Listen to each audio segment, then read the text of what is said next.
महापुरुषों का बलिदान है, मगर हमारे समाज के लोग आज उनको 5 किलो की राशन की लाइन में खड़ा कर दिया गया है।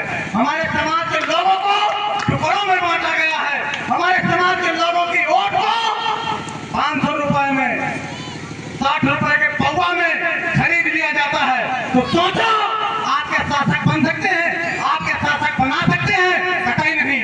वो बाबा साहब अम्बेडकर की बात रही, अगर उस महापुरुष ने संविधान न लिखा होता, उस महापुरुष ने संविधान में वो ताकत न दी होती, तो अहिर का बच्चा, बैठ चलाने वाले का बच्चा इस मंच से बोलने लायक नहीं होता, इस मंच से बोल नहीं सकता था।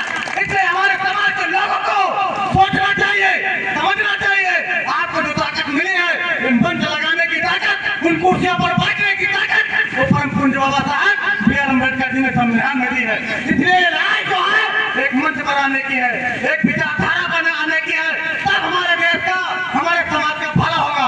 और मेरी माताएं पहने बैठी है, आपको इस देश में कपड़े पहनने का अधिकार नहीं था, आपको इस देश में पढ़ने का अधिकार नहीं था।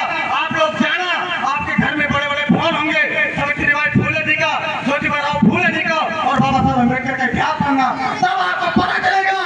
अरे जहाँ पर हम खड़े हैं, जिस दौर में हम खड़े हैं, उस दौर के लिए हमारे महापुरुषों ने कितना बड़ा संघर्ष किया है, तब जाकर हम इस लायक बने हैं। आपके चेहरों पर जो मुस्कान बची है, उस मुस्कान के लिए महापुरुषों ने कितना बड़ा बलिदान दिया होगा, तब आप जाकर हम लोग इस दौर में, इस स्थिति में खड़े हैं। आप सोचो, हमारे समाज में हजारों करोड़ों लोग डॉक्टर, इंजीनियर, IAS इंजीनियर, सांसद, विधायक हो गए। होने के बाद आज हम देख रहे हैं काकोरी में कितनी बड़ी घटना हुई, और उन्नाव में कितनी बड़ी घटना हुई, मोहम्मद प्रदेश में कितनी बड़ी घटना हुई। सोचो, आज ये हाल है कि हम लोग इतने बड़े दल, इतना बड़ा संगठन और इतनी जनसंख्या, अब क्या बताएं कि आज के दौर में जिसकी टूटी बोलती हो, जिसके राजा महाराजा रहे हो, आज उस समाज के साथ इतना घिनौना काम, इतना घृणित काम किया जा रहा है। और आज हम लोग शांत हैं, शांत रहने की जरूरत नहीं है। जिस दिन बाबा साहब ने कहा था, जिस दिन आप लोग अपना इतिहास पढ़ोगे, तभी अपना इतिहास बना सकते हो। इसलिए हम आप लोगों से कहना चाहते हैं, इतिहास पढ़ो। आपके खून में, आपके शरीर में वो खून है जिनकी तलवारों से काबुल और कंधार तक हमारे महापुरुषों ने लड़ाई लड़ी है। उनका नाम आपने सुना होगा, सम्राटों के, उनसे बड़ा युद्ध किसी ने नहीं लड़ा।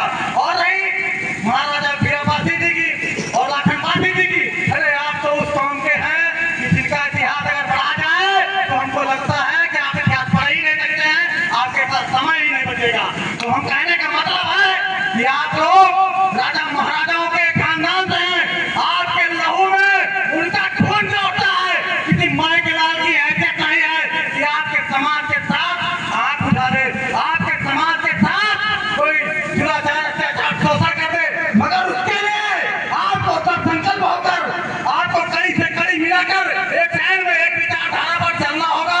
और किसी माई के लाल की हैसियत नहीं है जो हमारे समाज के साथ शोषण और अत्याचार कर दे। और रही बात महापुरुषों की, तो एक बैकवर्ड महापुरुष से